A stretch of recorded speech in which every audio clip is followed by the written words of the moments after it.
کڑی پہننا ہم تو اس کو ہم کڑی پہننے کے متعلق کچھ نہیں جانتے. ہم یہ جانتے ہیں کہ زنجیر زنی کرنا، قمر زنی کرنا، یہ باتیں جزا میں ہے کہ جزا کرنا یہ مستحب ہے. تعجب ہے اس ذاکر پر.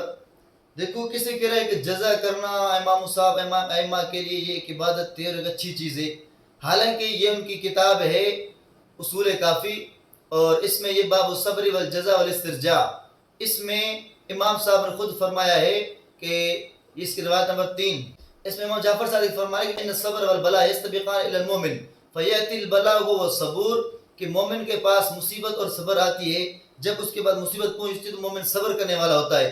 وَإِنَّ الْجَزَاءَ وَالْبَلَاءَ يَسْتَبِقَانِ إِلَى الْكَافِرِ فَيَأْتِيهِ الْبَلَاءُ وَهُوَ الْجَزُوءُ، کہ کافر کے پاس مصیبت اور جزا آتی ہے، جب اس کے پاس مصیبت پہنچتی ہے جزا فضا کرتا ہے.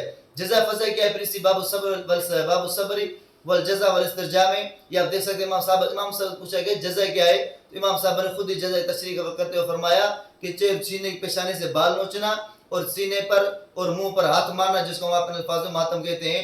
تو امام صاحب کہہ رہے ہیں کہ جزا کرنا کافروں کی نشانی ہے، اور یہ تمہارا ذاکر کہہ رہا ہے کہ جزا کرنا ثواب کا کام ہے. اب بتاؤ کہ کیا ان ذاکروں کے پاس ان شیعوں